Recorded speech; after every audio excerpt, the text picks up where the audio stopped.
Hello, friends. My name is Enoch, and I serve Jesus Christ as a pastor. Today, we would like to speak to you, couples, especially married couples who love each other, who respect each other, and who would like to make your marriage work and make your marriage blessed by God. And also for those of you who are not married but have a relationship as a couple, who would like to have a godly relationship, a relationship that would last and that would bring happiness. This message and encouragement is for you guys. You know, as a pastor, two words I would like to emphasize to make your marriage work. As a pastor, I would like to encourage you to remember kindness and generosity. If you have kindness and if you have generosity for each other, kind words, kind attitude, kind action, not even romantic action or not even romantic, things or events that you do, but kindness will help you go far. Also, generosity. When your partner, when your spouse, when your boyfriend and girlfriend desires and wants to do something, be generous with them, support them, tell them you can do it, tell them that you would help them. You would allow them to reach that goal, reach that want. Kindness and generosity. But you know what? That is just the pastor's talk. But I would like to receive the wisdom from the Word, receive from the Word of God, and help you with your relationship, help you with your marriage when conflicts arise. You know, the married couple or even couple in a relationship, not every day is a day with sunshine and rainbow. There will be storms, there will be struggles, and there will be disagreements. How should we go about the times when we go through the storm? Because what just Pastor Enoch gave you, those two words, kindness and generosity, is usually working, and it helps you when you are going through sunshine and rainbow. But we really need our Captain Jesus Christ to help us when we go through disagreements, when we go through storm and challenges in our relationship, especially in marriage. So what do we do when conflicts arise?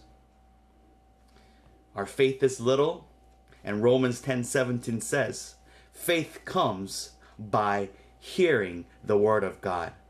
So let's hear the Word of God this morning and receive the wisdom how to go about resolving conflicts in a married relationship or a couple relationship. Let's open the Word of God. Philippians chapter 2. Philippians chapter 2, starting from verse 3. Philippians chapter 2, verse 3. And it reads, let nothing be done through strife or vain glory, but in lowliness of mind, let each esteem other better than themselves. Let me read it with a different version. Let nothing be done through selfish ambitions and conceit. Let nothing be done with your selfish ambition and conceit, but in lowliness, but with humble attitude and mind. Let each other esteem other, respect other, love other and support other better than themselves. There you have it. Kindness and generosity would carry you when things are good. But when you go through struggles, when you go through disagreement as a husband and wife, as a boyfriend and girlfriend, please remember, don't try to do things with selfish ambitions.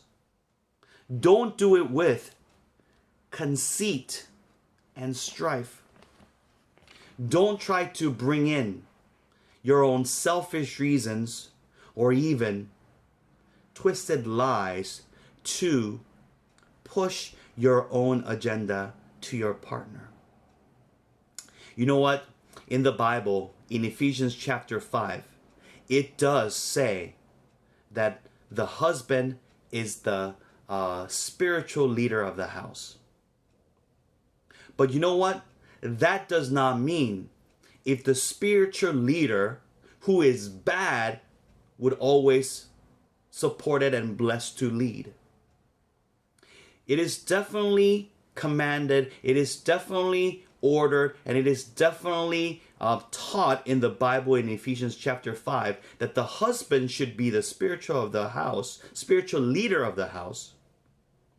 But when the spiritual leader fails, then the wife may also listen to the voice of God.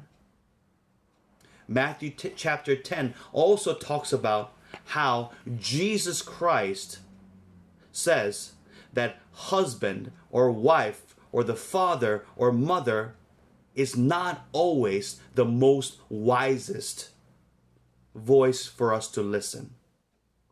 There, Jesus said it. Jesus said, if father goes against the teaching of God, the mother, the husband, the wife, then we should be able to stand up and say, I love you. I respect you. But if you go against what God is teaching us, if you are not supportive of going with what God has taught us, we have to take courage and to be able to stand up and say, I love you and I respect you, but we need to follow the ways of God. So brothers and sisters, as we are asking God to bless our marriage, bless our relationship, ask God to help us during the sunny days, but we better ask our Captain Jesus Christ to help us in our stormy times. When disagreements arise, let us remember to ask ourselves the question first.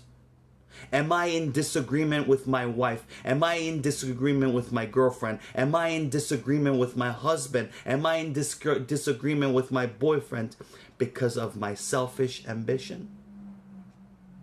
Am I using conceits? Am I using deceit to get out of this disagreement? It says, always esteem other than yourselves. Let's remember that first. Let us remember that first, to think of other first before we think of our selfish reasons. And always let us put God first in all we do. When God is present in your relationship, that's when kindness and generosity overflows in the way that you speak, in the way that you look at them, in the way that you treat them, and in the way that you go through the disagreement with them. Let's ask God to be present in our relationship. Let us claim that God and Jesus Christ to come into your lives and come into your relationship so your relationship would be blessed. May God bless you. Goodbye.